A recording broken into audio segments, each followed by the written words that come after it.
Are you wanting to create a highly prosperous photography business doing what you love? Or maybe you have a great business already and want to up your game? Then you're in the right place. Master craftsman photographer Luci Dumas and her guests are here to support you on your journey. Now here's your hostess and tour guide, Luci. If I believe in something, I sell it, and I sell it hard. And that is today's quote by the beauty expert, Estee Lauder. So welcome again to The Profitable Photographer. So excited to have you tune in again. And I'm excited to spend some time with today's guest. I was luckily on his show a month or two ago. And so it's like I get to be with an old friend, even though he's all the way in Australia. And here I am in California. He's starting to have summer show up, and I'm starting to see that fall's coming and winter's on the way. So kind of fun. I would like to remind you that I have an online course all about sales, which my guest, Jay Long, is also all about sales. And it's my step-by-step system. So if you go to lucidumascoaching.com, you'll see the link. And if you have questions, you can get in touch. You can set up a 20-minute chat anytime. So that's it. So let's get going. All right. So my guest today, Jay Long, spelled Jai, so it's pretty cool, is no stranger to the industry. He is a creative business coach. He is the host of Make Your Break podcast. He's an award-winning wedding photographer, a serial entrepreneur. It doesn't mean he eats cereal while he works, right? And a public speaker. He has a signature course called the Six-Figure Business Map. He leads a heart-filled community of photographers and creatives worldwide, and he helps them set realistic goals, set unrealistic goals, and overcome self-limiting beliefs. Was that a typo, or is that No, I talk about only unrealistic. Everything's got to be unrealistic. Ooh, I love that. Yeah. So welcome, Jay. Thanks so much for being on my show. Thank you so much for having me, Lucy. So good to jump back in and talk sales again. Yes. As we're both passionate about it. We are. So how did you get passionate about sales?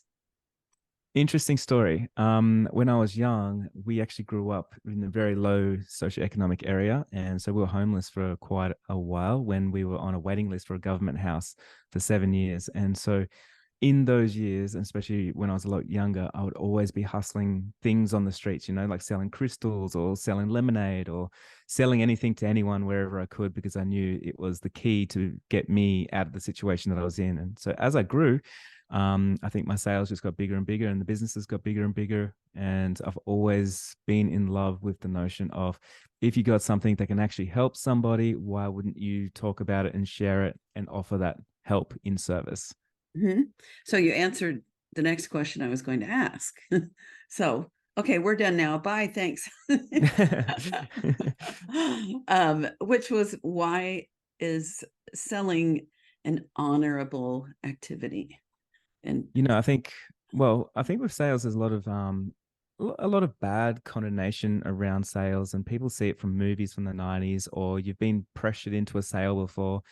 And really, like, sales for me is literally like being the best version of yourself, and being a good storyteller. Like, those two things are the attributes that I would say makes a really good salesperson. mm-hmm. And it's less about like the sales tactics. It's less about being pushy. It's less about the strategy, because believe it or not, if you have the self-belief and the belief in your product, it will trump having the sales knowledge, funny enough. And so, especially when you first start, after a while, you do need to transition. And of course, we want to learn more skills and things like that. But if you are not even sold on you and your own services, then how could you possibly sell somebody else on those things? So the first sale that we ever have to make is selling us to ourselves, that we are worthy, we're good enough, our product is amazing. And then from there, we can move forward. So what do you think is the biggest challenge for creatives and photographers in making that leap? Because I think the rise of the shoot and share photographer has happened because the whole notion of putting our stuff out in the world and waiting to see if somebody's going to buy it, and the risk involved, and the having our egos crushed. I mean, I think that's the, like, when someone, if I am coaching someone and I'm tracking back, like, what are they afraid of? It's rejection, and rejection in a primitive human brain can actually mean death, because if your tribe rejects you, uh, that's not good at all. But do you think there's a reason people are particularly uncomfortable selling as artists? Yeah, I think there's two main reasons. And the first reason why we don't sell as artists and as much as that we should be, and you just hit the nail on the head, but it's rejection. So a lot of the times we think we're bad at sales and we don't like sales, but we actually just fear the thought of rejection. And sales is literally like them making up their minds whether they want to work with you and move forward and proceed, or they don't want to move forward and proceed for whatever reason. And as artists or creatives, whatever bucket that we like to put ourselves into. Um, we put, a lot of the times we wear our heart on our sleeves. We create work that's actually meaningful to us, and then stuff that we love. And the last thing that we want to do is put it out and then have somebody objectively look at it and not like it for whatever reason that is. And because of that reason, we always sort of put a front up that I don't like sales, I don't do sales. But a lot of the times it's just us saying, like, I don't want to be rejected. I'd rather not go through that. And the second one I would say is the fear of success. Now, I see this all the time in creatives. Like, there's so much fear around success, and people put roadblocks up in their way to stop themselves from the success that they could be getting because it's unknown. And so I know, even for myself, and this is what I resonate with, sometimes I'm holding myself back because I'm thinking, if I get more successful, it means I've got more work, I'm going to be busier, it means I'm going to make more money. I don't know how to deal with that. It means I need to hire some people. That might be hard. It means I'm already too busy anyway. So, well, what am I going to do when that happens? And so with all these notions going around in our brain, we just think like, oh, let's just sort of bring it back a little bit and let's not worry about sales. It's sort of just like letting sales fall away, and we use these other excuses that are masking the fear of rejection and fear of success. I totally get that. I have someone that I coached a couple of years back, and she posts a couple of times. She's posted on a very active Facebook group that she's too busy and she's thinking of quitting just because she's got that burnout factor happening. And sometimes our industry can be a teeter-totter where it's up or down, and if we don't have a reserve of money for the down times, it can be very scary. And I and other people are trying to help her with that. Like, how do you handle too much success? Do you have some thoughts on that? Yeah, I think it's a limiting belief. I think what we have is we are scared of what we don't know, and we're comfortable with what we know. And so if you have experienced a lot of failure and not much success, then that's comfortable. And so it's easier to sit in that zone than it is the success zone. Success is confronting because you need to learn new skill sets. When you learn new skill sets, one of the most important skill sets for you to learn to move forward for someone that's burnt out is leadership. Leadership is the highest priority thing for anyone to learn. It's the highest income earning thing. It's the highest thing as an entrepreneur. And if you lack the skill set of leadership, then it's going to be really hard to move forward in your business because you are the biggest block. And of course, it's going to be hard for you to move forward with a sustainable business because you're doing everything, and that's unsustainable, even for a one-person show. So I think it's really important that we start looking around as we start earning more attention, more money, as we are moving up the ranks. We need to look around and we're like, what new skill set's going to serve me today, and what doesn't serve me that served me yesterday, and what can we let go of to make space for what's to come? Say that again. That was good. I want to. What can I let go of? You need to let go of what was and what doesn't serve you to make space for what's to come. Ah, so what can I let go of that doesn't serve? So there's space for that. So do you have Yeah. an example of that? Of course, like a lot of the times, something that we will hang on to is we think we are the best at everything. We always do when we first start. And then you hear people say something like, no one can edit as good as me. No one can get back to the Mhm. emails like I do. No one can shoot like the way that I do. I've got the special sauce and everything. And I think it's a very selfish way of looking at the world. Like I think honestly, there's amazing people and it might not be exactly the same as you, but leadership is learning that it doesn't need to be the same as you, because if you allow people in your world, they can do it better than you often. And it means you're leveraging other people's skills, other people's knowledge, other people's talent, other people's education, other people's life experiences. And it means that you can progress yourself through your business so much faster. Mhm. So how do you get over the fear of spending the money on help? If you're already swamped, but you're not comfortably earning everything, or you feel a Yeah. little tenuous in your financial position, how do you I make the look at it risk? Sorry. Well, I look at it a little bit differently than most, because the way that I look at it is if you've been working in your business right now, and anyone listening, we can all ask ourselves this question. You've been working for a long time, but for some reason you still don't have enough money to hire somebody. And why is that? Will you ever have enough money to hire somebody? Probably not. And I never did. But what I realized is if I didn't expand my business and hire someone before I had the money, then I would never have the money to hire somebody. So it's like the Right. chicken and the egg sort of thing. So I think the way that I look at it is right now, the fear for me and the thing holding me back is if I don't hold somebody, then I stand to lose the success that I could gain. And I also stand to stay the same as I am today, because you can't change. Nothing will change until you change something. And Right. so that's something, it needs to be, well, I need to change my mindset and realize that if I let go of some of the money that I have, I can now bring back time. And that means I can put into higher value tasks. One way that I look at like hiring people or anything is I start working out like the highest to lowest value task. So a high value task is sales. High value task is marketing, getting attention. High value task is being on social media. High value task is liaising with clients. But there's a lot of low value tasks that we have that you could literally outsource to somebody. Like for instance, just admin work, getting back to your emails, booking in us on the podcast, like so many things where I could go onto Fiverr or Upwork and work out how much would it cost to outsource that task. Now, based on that, that's how much I'm paying myself.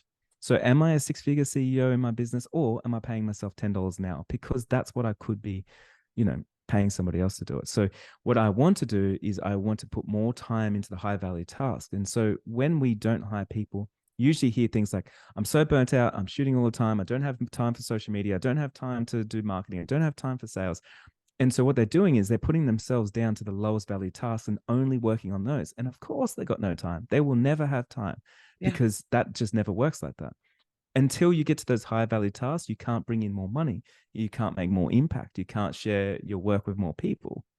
exactly. Yeah. I had several different thoughts in my mind. One of the people that I've coached that has been the most successful, uh, and if people listen to the show, they know who I've talked about. But she, and she'd be okay with me saying this, she she didn't have like a pile of money to grow her business. She didn't have a pile of money to hire a coach. She didn't have a pile of money to open the studio. She didn't have a bunch of money just sitting there to hire employees and build a seven-figure pet studio. She she found ways to oops, I almost just knocked my coffee all over everything. Anyway, she found resources and um, wasn't afraid to do that. And, a seven-figure business photographing pets, that's an achievement that we couldn't, I couldn't have, I, I couldn't do It's that. Most amazing. people couldn't do that without resources, without help, I love what you said, Mm, leadership. Uh, she she probably has a lot of courage that a lot of people aren't born with, her natural drive. But Yeah.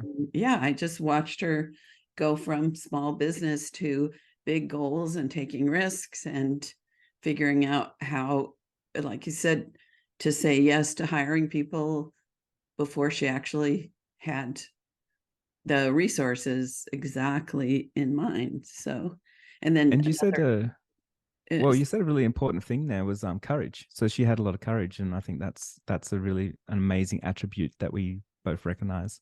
yeah, yeah. There's a book I love called Grit, and it asks the question, how or what's the common denominator with most people that are extremely successful?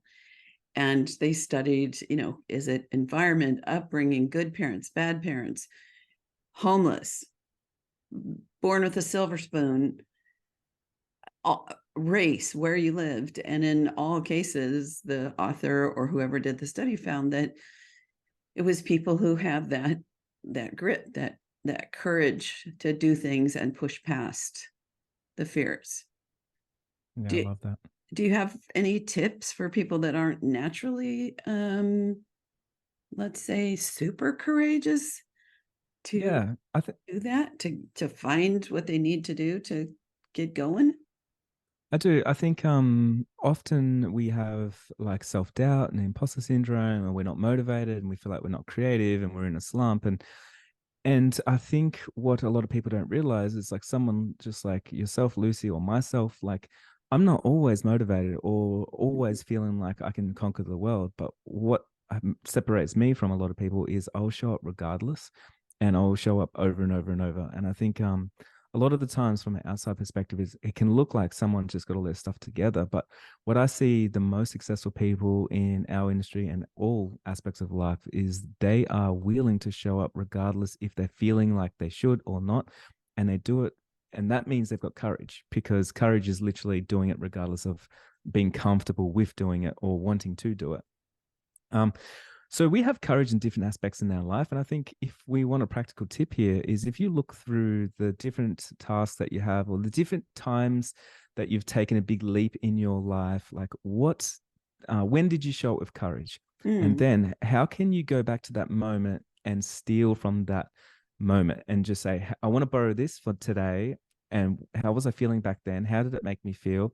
How did I navigate it? And how can I apply that today? Because there's been like all of us have had times when we've had to show up and we had courage and we did the thing and then we're proud of ourselves. And then afterwards we go back and then we're scared again. And right. so I really want you to really think about, dive in deep and just think about when was the last time I felt courageous and how did I handle it? Like, how did that make me feel? And can I bring that to today and use that same feeling to move forward with a little bit of courageousness? You have an example in your life? I think I'm always scared of everything. I think one of the examples is when I first started my podcast, I was really scared of public speaking and I was really scared of being on a podcast. One reason because I couldn't really read and write until I was about 21. And so for me, I was really scared of mispronouncing words or saying something wrong and feeling uneducated and feeling unworthy. So I started a podcast because of that reason. And I knew that if I didn't do it, it would have been holding me back. So the downside was huge. The upside is, and the upside is huge. So for me, yeah, showing up and actually talking on a podcast, now I can do it with ease. But if you go back and listen to my first one or my first interview, man, I was stressed. And Yeah. so I did it regardless. And I feel like that's courageous.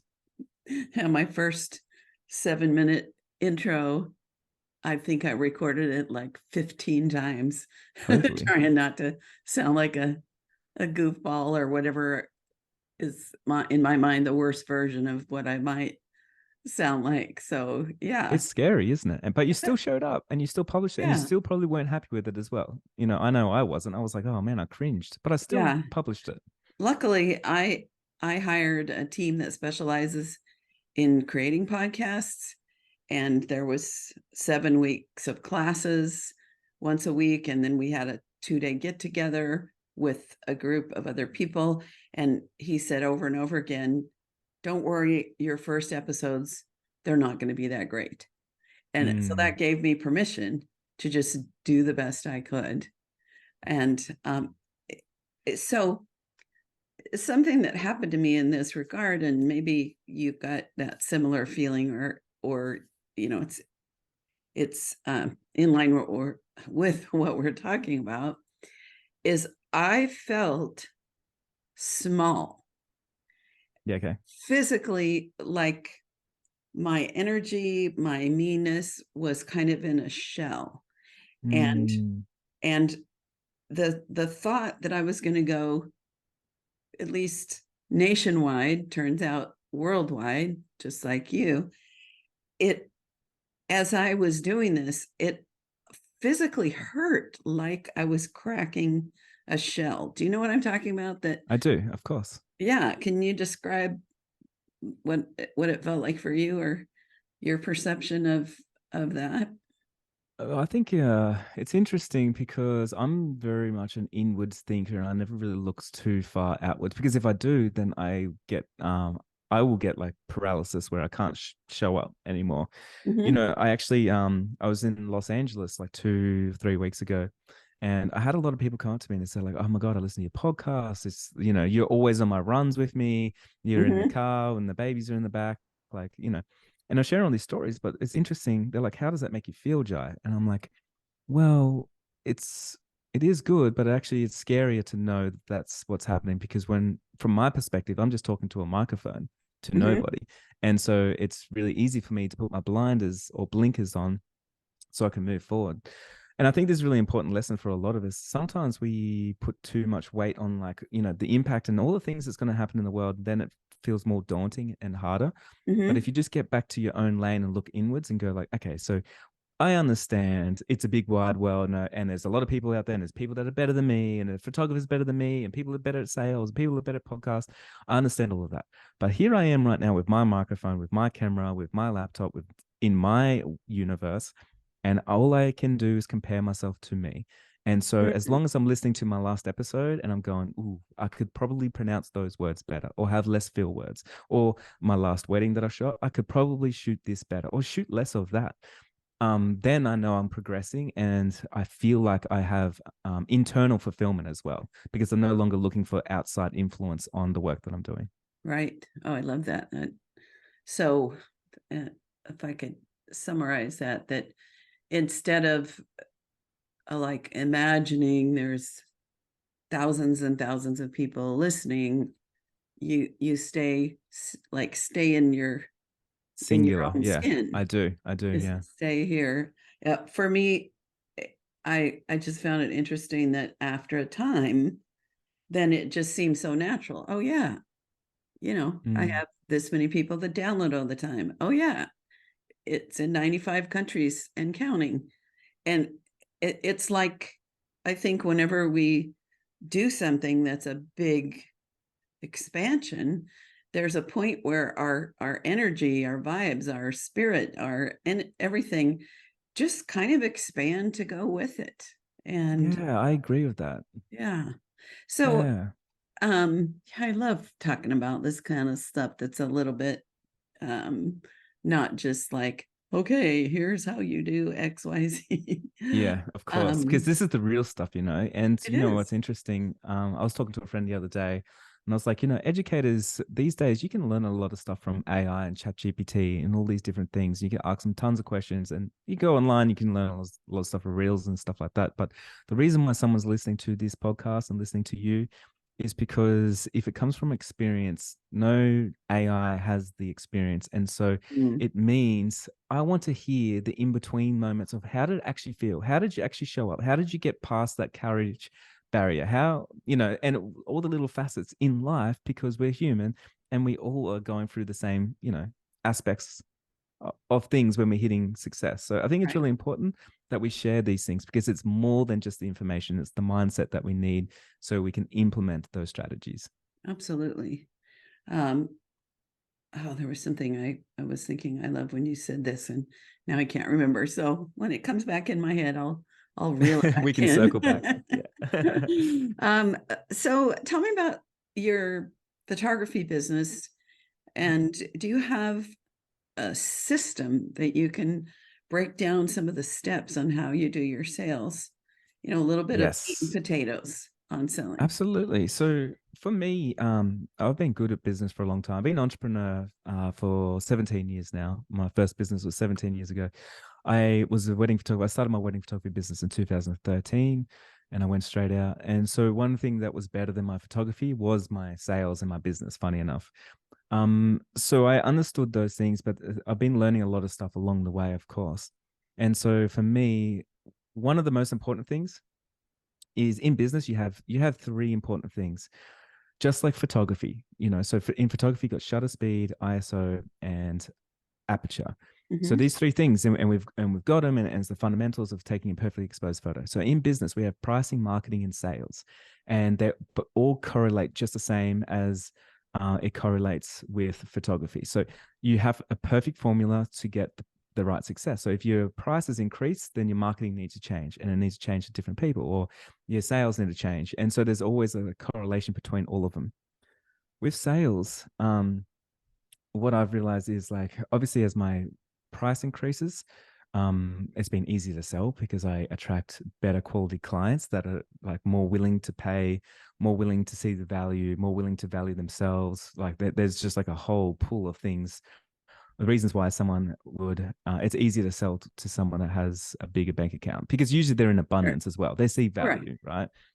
Um, but I think one of the most important things is you need to validate the right people coming through. So your marketing needs to be right, and then your pricing needs to be right, and then the sale is easy. So what most Okay. people do is they market to the wrong person, and then they price at the wrong price, and then they like, oh, my sales, I just can't convert.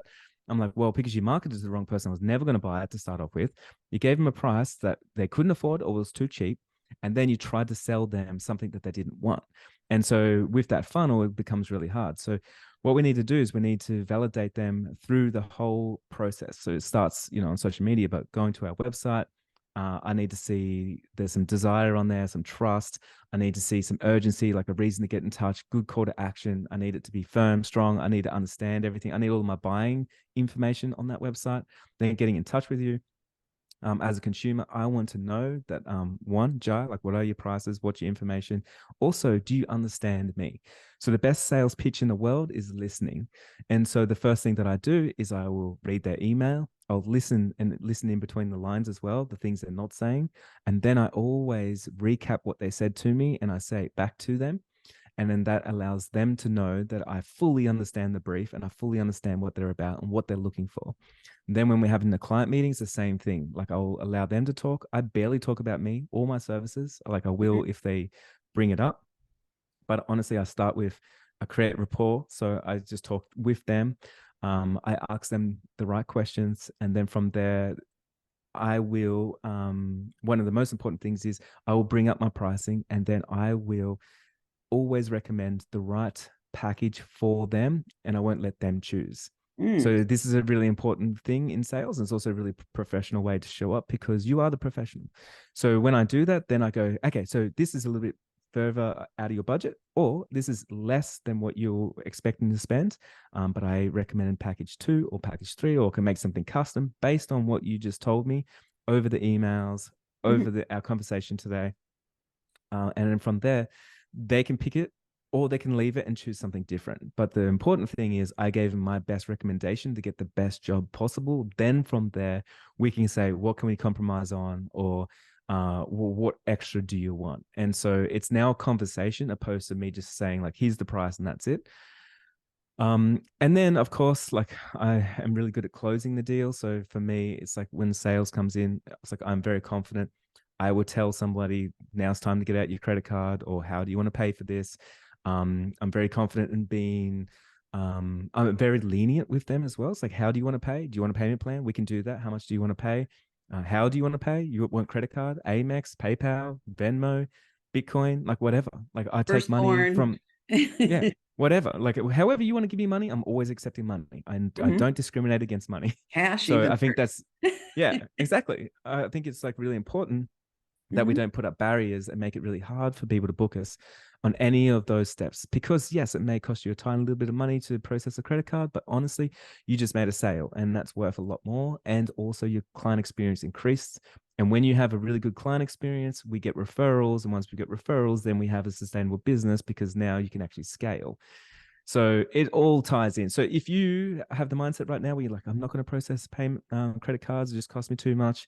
You're in that scarcity mindset. Unfortunately, you're probably going to have the same result with how many clients come through the door. It's going to be scarce. Yeah. And we tend to attract people that are like us. So if we have that Exactly. scarcity mindset, chances are a high percentage of our clients will be people that want a nickel and dime or shop for the best deal rather than that abundance. I love you said the abundance mindset. Yeah, and I see this all the time. Like even in my coaching program, like I have a few students per year that they rock up and they really hound me for a discount, and we don't give discounts, but they really go hard on the discounts. And then the first thing that they jump in the coaching call and they go, "How do you handle people asking for discounts? Because everyone always asks me for discounts." I I'm know. like, well, let's like sort of take it back here because I feel like what you're putting out to the world is what you're going to attract. And one thing I do know about doing business with you is you are very hard on wanting a discount. And so, of course, people are going to see you the same way. And I think it's really important. For myself, like I never offer discounts, but I never ask my mates to do stuff for cheap. I never ask anyone to do anything for free. I pay full rates for everybody because I want to support their businesses. I want to support my family. I want to support others in the industry, and because of that reason people support me as well. And I feel like it's people know the way that I show up and that I pay everybody. No one does anything for free for me, and people do this, pass on the same respect to me, and I think it's a good relationship. So I'm going to scroll way back because you are such a wealth of I crammed a great lot in there. great sound bites or thoughts that are like, ooh. So as I was listening to your process with sales, which what I hear and know, of course, myself is we have to first market to the right people. We also have to show up in a way that those people will be attracted to us. And then we need to develop a relationship where they like us, they trust us, they feel listened to, they feel cared about. In my program, and I didn't coin this phrase, but I love it, it's positioning ourselves as the trusted advisor. And then, and I love that part where you said, then you pretty much have positioned yourself where you can say, this is what I recommend. And because they have developed confidence in you from every step that you've done to that point, then they lean into your leadership. And so I love you and I are on the same page with different words on that. And I think about times when I purchased something that was major, or even going to a great restaurant and asking the server, what is the best thing on the menu? What do you recommend? And where they give you honest feedback, where they get to know your tastes and they don't just say, oh, everything's good. So it's all, I I get think that. all sales are relationship Yeah, and in a some way. relationship, and you're right there. Like one really good point there is your server was honest with you of what's actually good, and then that will create trust, right? And Mm-hmm. so often a lot of people think that like, oh, Jai, you're just like upselling everybody when you recommend the price. I definitely don't do that. I downsell all the time because Mm-hmm. someone will come to me like, think about this. I go towards like a luxury market, and so when my clients come through the door, they usually have a lot of money, and then they overspend, and so they'll come in and they'll say, I want the biggest package and I want two shooters and I want an album and I want you there for 12 hours. And in reality, they're having like a little 2 hour, a small elopement with no guests in the city. And so Mm-hmm. I will come and I'll listen to everything. I'm like, hey, based on what you said, we don't need to spend that much. Like, of course you can, but this is what I recommend. And I will always talk them down like, Jai, thank you for being so transparent. Like, we're going to add in a couple more albums for our parents then, and they'll do something else, but they will trust the fact that I've got their best interests at heart, not my bottom line as my best interest. Bingo. Flashing lights around that. Yeah. Sales, I think the negative perception and sometimes even the fears or what creates the fears is thinking that sales is about what we want and trying to push people into it. And you love selling and I love selling because what we're doing, what I hear from you is we're honestly caring about what's best for them and being the guides for it. That's right. And, I'm so passionate about people having beautiful photographic art in their homes of people they love and the importance of that experience. And you love, and I do as well, for people to have amazing photographs and a wonderful experience with the photographer. And so it all comes from that. It comes from a place of service. Yeah.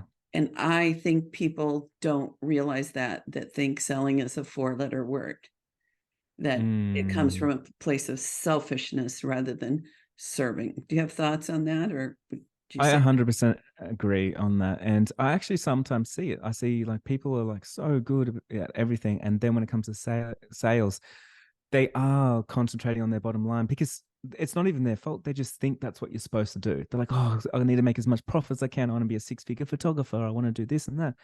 And honestly, and then they try and skimp on everything else, which is the client experience. Like I was talking about with credit cards before and other things. But if you flip it and you give so much value to your clients that even if they didn't pay you money, you give them value, and then they're like, man, like I feel like I'm already well looked after and like I fully trust this person, then sales no longer, it's like I was saying before, it's like you no longer need to make sales. All you are is being the best version of yourself, showing up. So you're passionate, you're a good storyteller. They see that, they resonate with it. And then you listen. And then they feel understood. And then you can guide. And then once you guide them to what they need, and then it's a great transaction. There's no, pushy sales tactics or tricks or anything like that. It's just, hey, I'm here doing business and I want to do business with you. Yeah. And thank you for allowing me to do what I love for years to come. Because of that, I'm going to make sure that you always win. Here is a little secret that I use in my business, Okay. in all my businesses. Yeah, Okay, here's the everybody secret. listen, perk your ears up. A little secret. Listen to this. It's really important to have a wildly successful business to always allow your clients to win. I'll say that one more time. To have a wildly successful business, you need your clients to win. Now, so often people say, I need to charge what I'm worth and it needs to be an equal transaction, but it's not the case.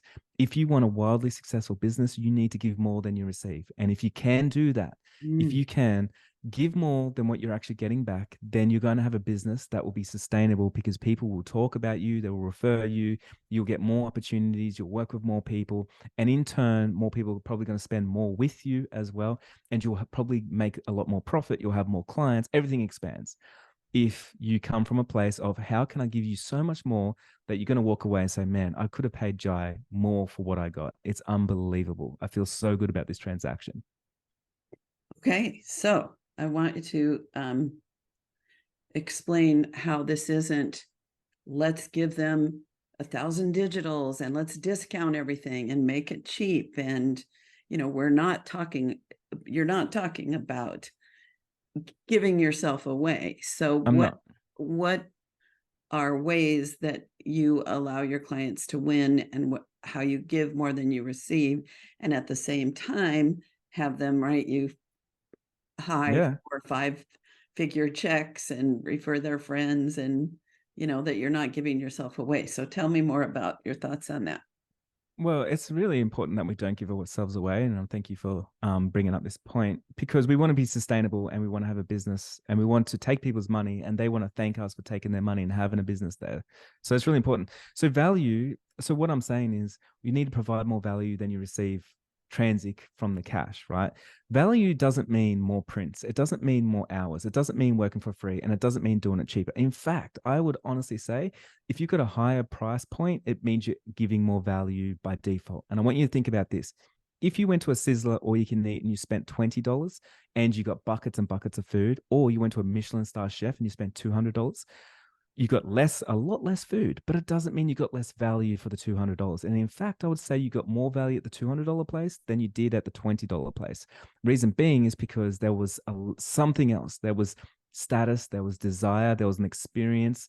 The experience was insane. Someone came over and they like paired some wine with your food. They went to the markets and got the perfect food for me to taste. Now I'm having an experience where I get to taste the food. Like it's just it's like chalk and cheese, like the two, but Mhm. one's more expensive and it has more value. So when I walk away from a Michelin star restaurant, if you've ever had the experience of doing something like that, you never walk away going like, well, that wasn't worth it. You walk away saying like, that was an incredible experience. Like, Mhm. thank you for allowing me to spend my money to have that experience, to share it with my wife, on this trip of wherever I went.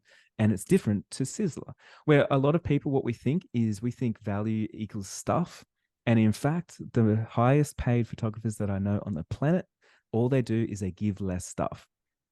Like, I want you to think about that. Think about I know Jose Villa, for instance. He's a friend of mine, and he was talking about when he shot Justin Bieber's wedding. He's like, man, I charge these huge prices, but I give less stuff. Like I'm going to post these photos less on places. I'm going to give him less stress. I'm going to show up less, actually, like less time. I'm going to have less backwards and forwards and make less complications. Like there's so much less than you give. And then if you go a cheaper photographer, they give you more, and it's like it's not only just more photos, more prints, more hours. It's more stress. It's more chaos. It's more emails. It's more sifting through trying to understand how, like, what time do we meet. It's more steps in the process. It's more steps to pay them money. Like it's Mhm. just hard. And so I would argue that there's less value in a cheaper photographer than there is in a more expensive photographer. That's a really good thing for people to ponder in their heart. How could that possibly be? But I'm thinking about, um, so for example, Las Vegas. And have you Yeah. ever been to WPPI in Las Vegas? I've Have never you? been to WPI. No, I was in Okay. Las Vegas a few weeks ago though. Ah. Um, Yeah. so there's that they're falling away now, but there's been a tradition of buffets at casinos. And the buffets have Mhm. prime rib and like every kind of food you want.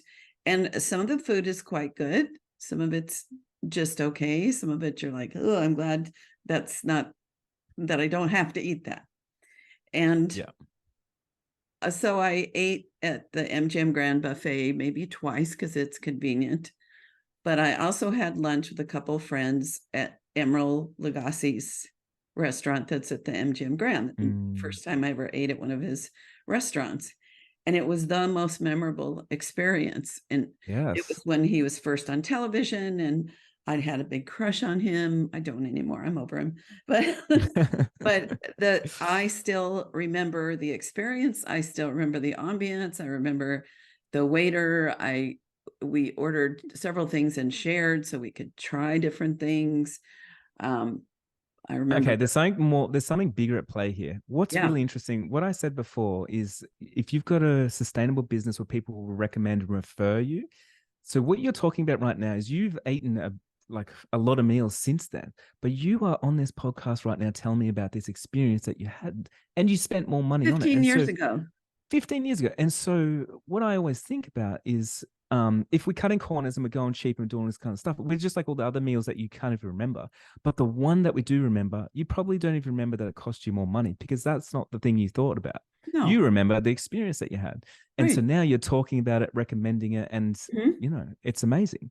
Yeah.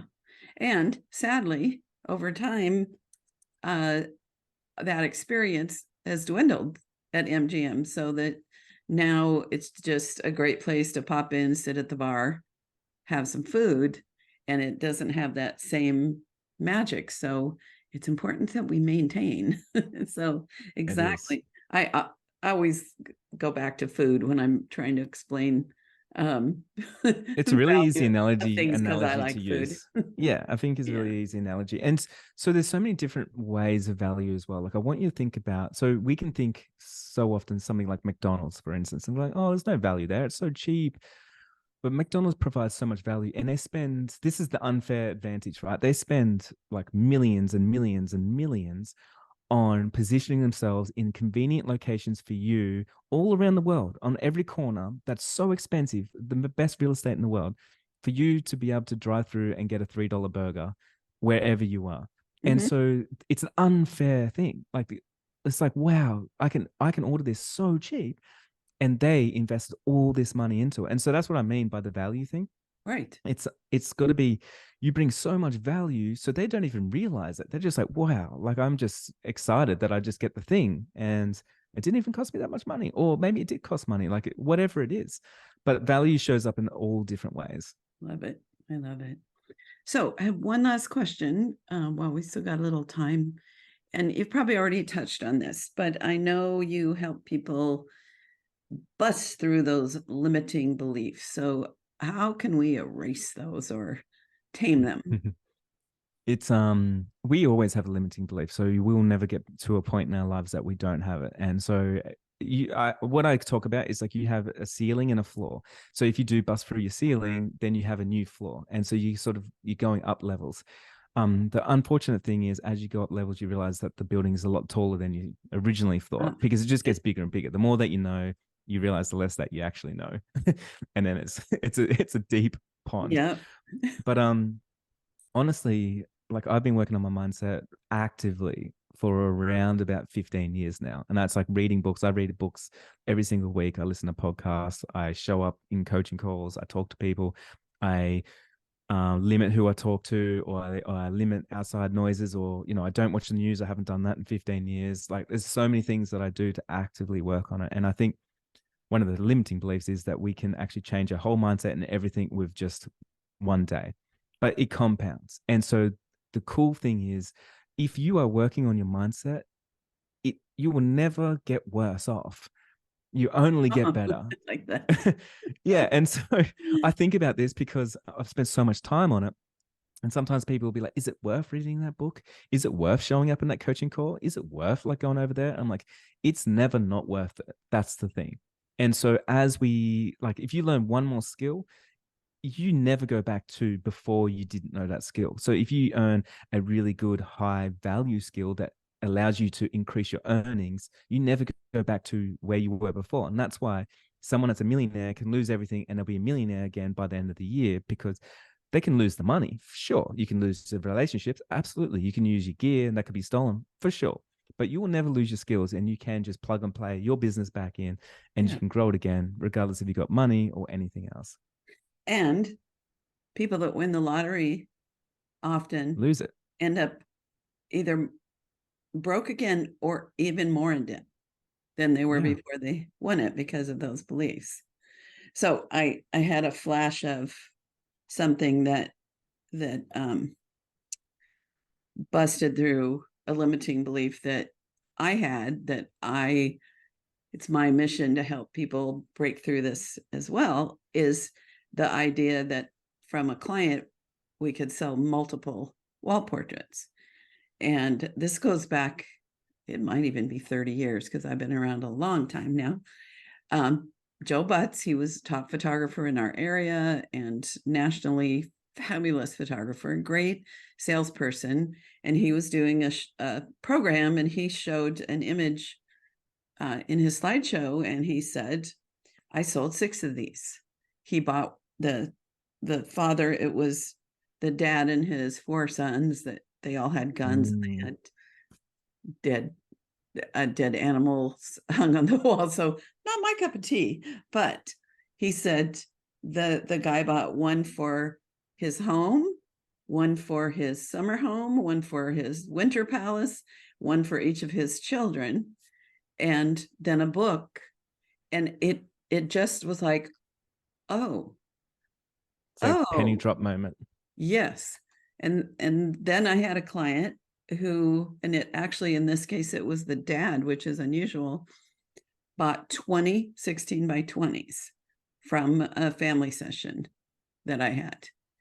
And if I hadn't had that limiting belief exploded from Joe Butts, I don't think I could have even imagined. I think I would have been selling those all in 8 by 10s, except for maybe one wall portrait. But because I knew it was possible, then and sometimes you just need to see one person do it, and that's exactly right. It breaks that limiting belief, and then you got a new a new ceiling and a new floor. You'll never go back before that point, before you've seen that. Right. Yeah. And the really flattering thing is that they were buying a new house in Texas. They had a house here in San Diego, and they have one. He's a lawyer, and when they were looking at houses, he said very many of them, they said, no, we can't buy this house because there's no place to put Lucy's portraits. Like, ding, Like, ding, wow. ding, big limiting belief. If someone's listening, just know that's possible. So, Yeah. and I've on the whole averaged 3 to 8 large portraits per client. Wow. And, The knock-on effect on that, like one thing falling over for you, the domino falling over for you, has made you so much money, which oh my in gosh. turn has helped you show up and create more, for your clients. Yeah, it's allowed me to serve them in a bigger way because those images are worth to, I imagine in most of my clients' lives are worth so much more than what they paid me as their lives change and kids grow and Well, there you people. go. That's what I was talking about. You make them win, right? Exactly. So what you're giving them is worth more than what you actually charged. Exactly. There it So, is. do you have an example of a limiting belief that got exploded? And now it's just like, oh yeah. Well, man, I have so many, but what's really interesting, actually, I do have one. So I have a course, and it's called the Six-Figure Business Map, right? It was really interesting. I started out back in 2020, and it took me about 5 years to sort of build this thing out because I was doing like workshops all over the world. I was doing workshops, so many of them. Then I was like, I really want to make this a coaching program, put it online. So when 2020 came around, I was actually there, and I had my team with me, and we decided to do some research on how much people would spend on a coaching call and a course for wedding photographers. At the time in 2020, the only one I could find maximum price was $299. That I couldn't find one anywhere that was more. And that was like there was coaching in it, and there was like a course, and nowhere I could find anything. So I turned to the team and I said, look, to make this good and sustainable for us for years to come, so I can give people results, like I have to charge a lot more than that. And I came to the price. I was like, I actually want to charge $2,000. So that's what we charged at the start. And everyone told me, including me, that no one's ever going to pay me that much money to help them, succeed in their business. And so my team was saying that. I was saying that to myself. But regardless, I did the numbers and I was like, this is what it needs to be for them to get value from me, so I can keep showing up in these coaching calls and not be worried about like where's my next paycheck coming from. So my staff can be paid and they're not on minimum wage and everything else. And so when the people pay, there was a little bit of friction back then, for like a little bit of pain. So then that way they would actually pay attention. So that to pay attention.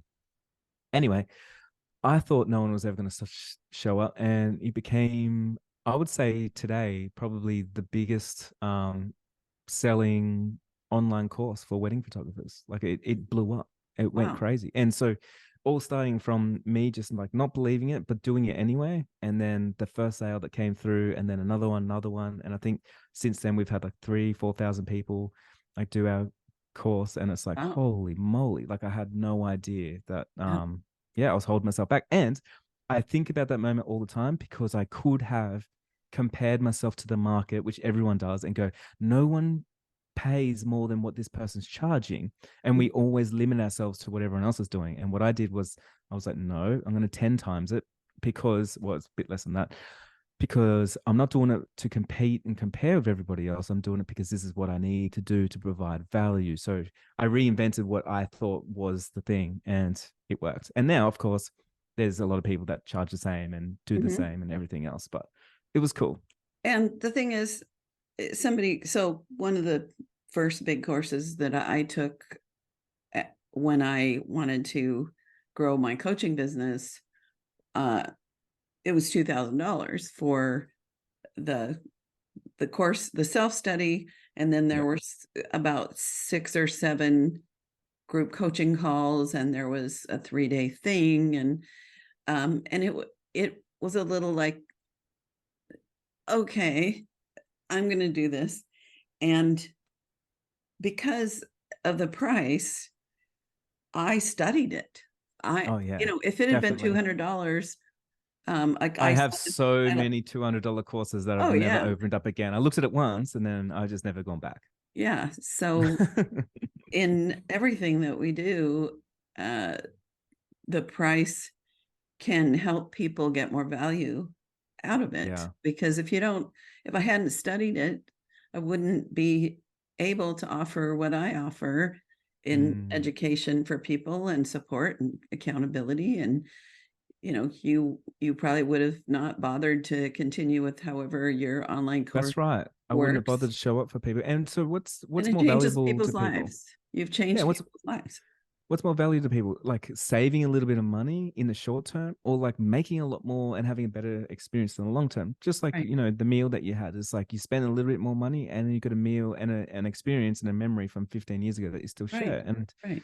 too often we think everyone's making decisions based on money, but I would argue that it's around about, and there's studies done, it's about 98% of the time, it's nothing to do with money.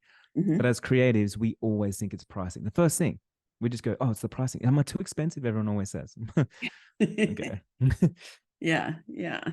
And one other little thing in that. Um, so when I decided, because I've always been a person that supports other people, coaches, I did it for free. If somebody said I needed a mentor, I would give them some hoops they had to jump through in order to do it. They had to join the Professional Photographers of America. They needed to join their local and state and participate, because there's so much education in that. And I was there for people, and Mm, some of them grew. But my first big coach said, when you start charging, just like with the photography, when you start charging well or charging at all, people will grow and learn. yeah, And that's that's what right. you want. That's why I do it. I need money, or I want money, but I mostly want the investment. I want my clients to invest in my photography so that they treasure it that much more. And, you know, if that meal at Emerald's had been $9.95, all you can eat with the same food, Different. I wouldn't be talking about it 15 years later. So That's right. I love Completely it. So different. we need to uh, understand our value and help people understand by how we price, how we sell, how we communicate what we do. All of that comes into play. I think that's what I'm hearing from you, Jay. Yes, Yeah. Oh, exactly. okay. So, two questions. How can we get in touch with you? Yeah.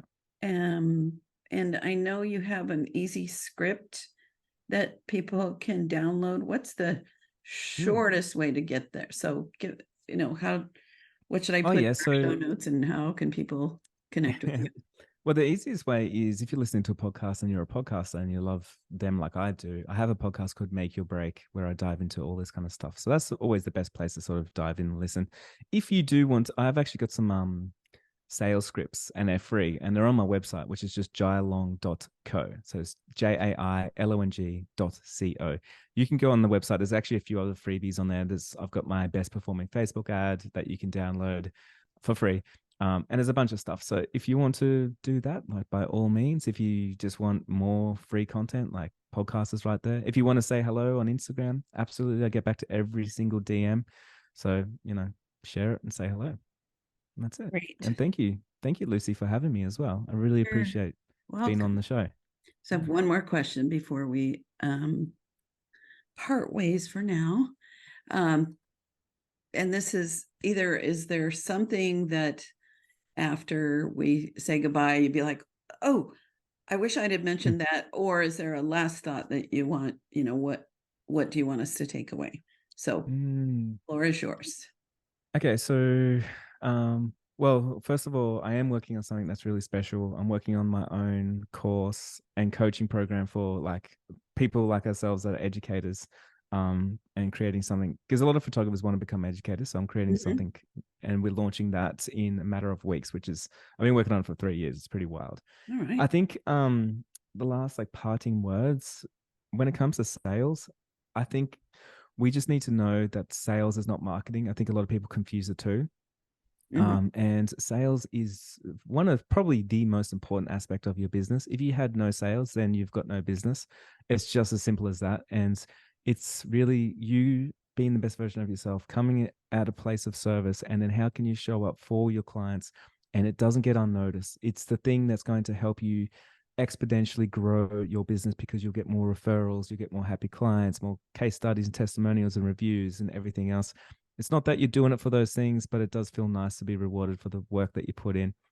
And so, yeah, just keep showing up, spreading that light. And the more that you're like happy with yourself and then the inside, like all this stuff, it all comes across and people want to work with you, and the less sales you have to do. I love it. Thank you so much. And Jay, thanks for having me on your show. If people go to Yes. your show, they can look me up. It's actually a really good episode too. So if you want to go over and Thank hear you. Luci on Make Your Break, she talks about sales and in particular print sales, and it's mind blowing. So you need to hear that episode. Ooh, mind blowing. I love that. So I really appreciate you, Jay. And I know my listeners are thinking, oh my gosh, I'm glad I tuned into this. So thank you very, very much.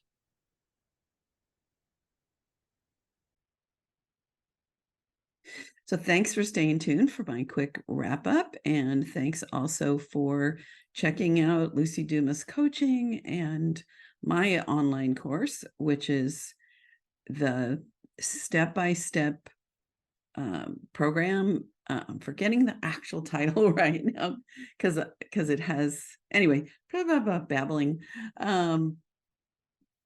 So anyway, you can check out my course because it's the step-by-step, how do I actually make the sales of wall portraits. If you're watching this on video, you'll see a lot of wall portraits behind me, and those were all purchased by clients in those sizes, and then I made extras for samples, except for the smiley moose. So let's see, little quick wrap up. I have so many notes. I bet you do too if you are taking notes and at home, not driving. So we talked about the fear of rejection as one reason people are afraid of selling. He also talked about the fear of success. And I loved one of the keys he said is that we need to learn leadership and be, I'm going to summarize, be the boss and the guide of our business beyond being the worker. We need to look at what we can let go of so that we can hire people to do what they do for us. That's the way to grow and expand. We talked about the need for courage, stepping out of our comfort zone. And he suggested that we can borrow from the times we have been courageous. Think about those times and, kind of sit with what it took for us to do something courageous and that turned out well, of course. And then we were talking about sales, and he said first we have to have our pricing and marketing online or in line, and then with sales we also need to have the right people that we're selling to, but then we build a relationship. We listen. We let them talk about themselves. We build a relationship so that then we can recommend things to them and they trust us. We talked about how selling is a service. We talked about, let's see, the importance of letting our clients win and giving more than we receive. And that doesn't mean discounts or extra photos or files, but it means the level of service, quality, everything we do. Let's see. And just lots of good things. His last thought is to understand, first of all, that selling is not marketing. And if we don't learn how to sell, we have no business. We don't get money. So it is critical to learn the skills. And also one of the thoughts too that came across really strongly is being in a place of service, that we're not trying to get, we're trying to give. And when we give, we have a right to be paid for it. So that is it for today. And I'm super happy that you listened. And I hope you enjoy this and all the future ones and ones in the past. So anyway, great big hugs and kiss. Mwah. Bye. You have been listening to The Highly Profitable Photographer with Luci Dumas. If you've enjoyed this podcast, please rate, subscribe, review, and share. To connect one-on-one and learn more about our coaching programs, just go to lucidumascoaching.com. Until next time, go have fun photographing and selling your work.